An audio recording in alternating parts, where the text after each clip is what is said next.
Okay, so welcome back to another video. In this video, we're going to be doing a review on the new Harman Kardon Onyx Studio 9, which I have in front of me here. Obviously, we're going to be going over the specs, telling you a bit about it, listening to it, and giving you my final verdict. Design-wise, this thing is really interesting, quite unique, obviously, but different to the last one as well. That kind of had a bit of an orb around it almost. This is much more kind of pancake, very flat. But yeah, it's nice material on the front, got a really nice kind of edge around it, nice buttons on the top. It's got a little handle kind of indent in the back, and it kind of widens at the bottom to sit as a base almost. And then you've got obviously the kind of inputs and stuff at the back, but yeah, really high quality, like the metal around the outside. Yeah, it is metal, it's not plastic. It feels like it feels premium, and the material all over it is really nice. Got a little light at the top of it there just to tell you it's on.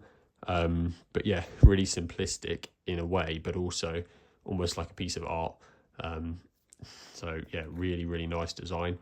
Definitely one of the nicest we've reviewed in a while. But yeah, it does come at a bit of a price. This is £230, which is a lot for a speaker of this size, and kind of specs, if I'm being honest.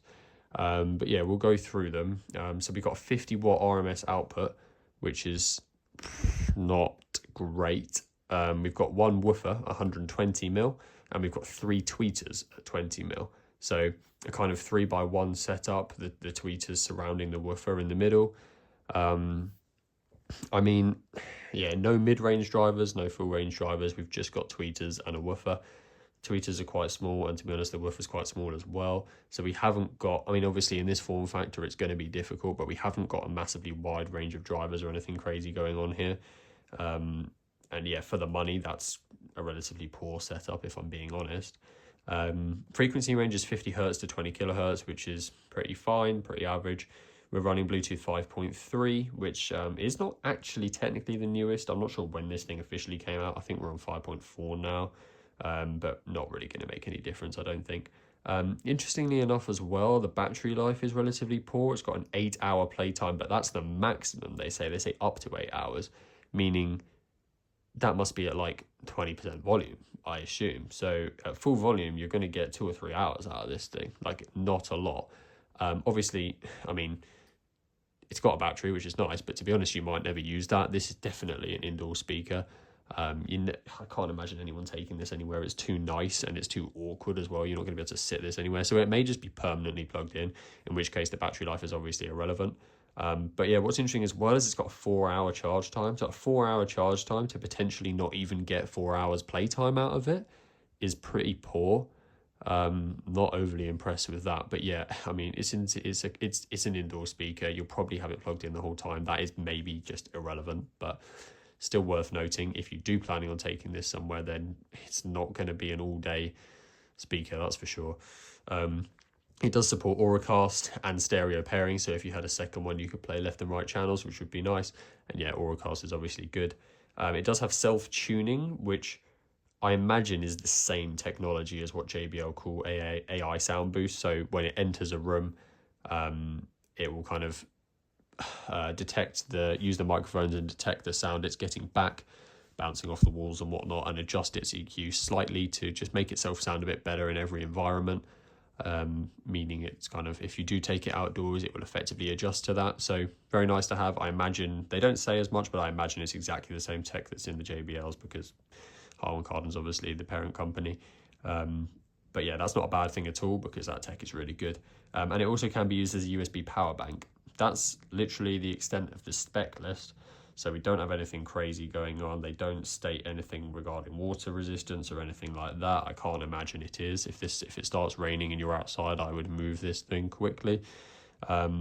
So yeah, I mean, 230 quid for the price and the spec and the size of this thing. It's not looking that good, I'll be honest. But we'll play royalty at 80% volume, and we will see what we think of it. Maybe it sounds better than it looks on paper, which is entirely possible. But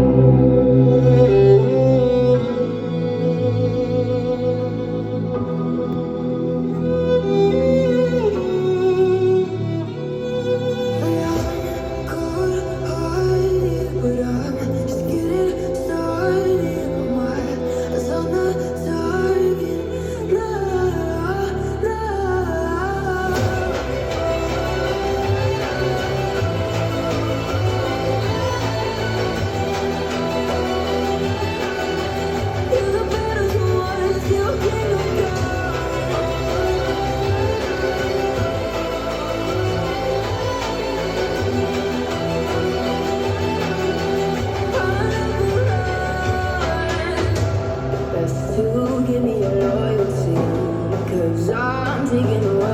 royalty. They'll be calling me, they'll be calling me royalty.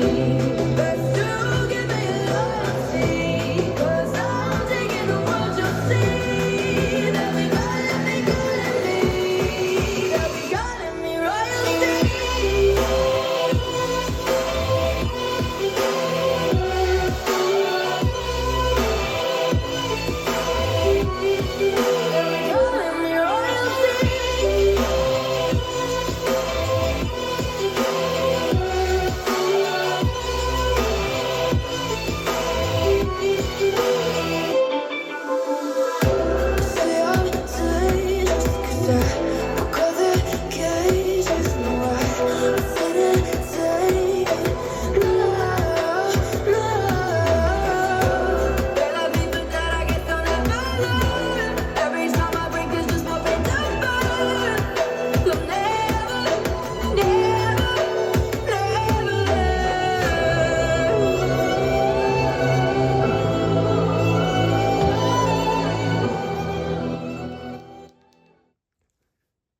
Okay, so yeah, that's the sound test.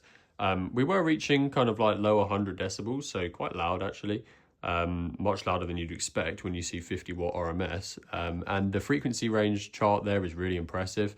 We're getting quite good response from like all the way. We're getting like, they say 50 hertz to 20 kilohertz, but dare I say we're getting more like 48 to around 20 as well. Yeah, so maybe slightly less than 20, but we're getting pretty much exactly as they state, really, with quite a nice improvement on the bass side.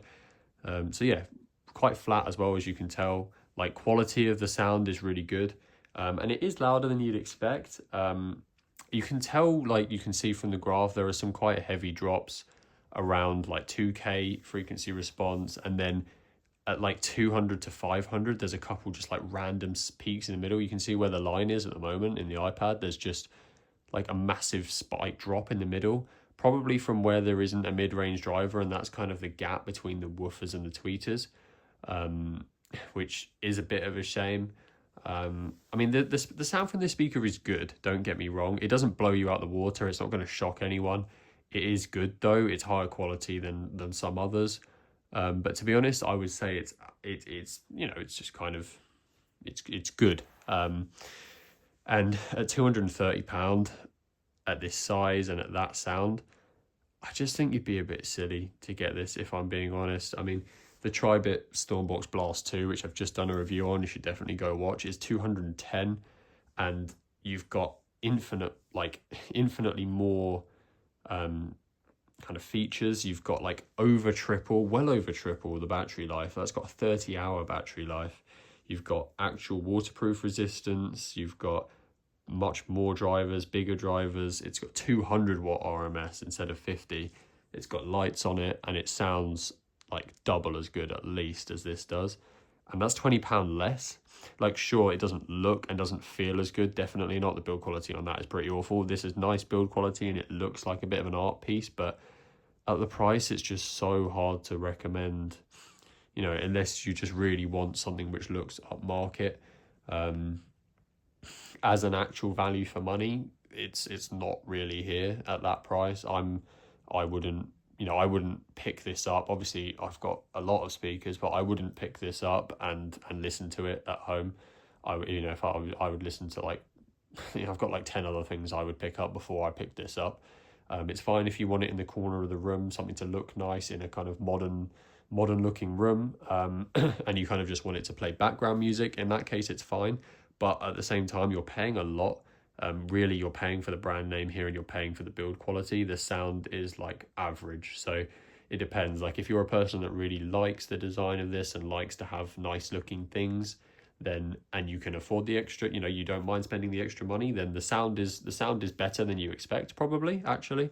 And it's not bad at all. But if you're someone who wants to get, like, you know, value for money, you want every penny to actually be worth it, then there are a lot of other options much cheaper than this that sound better.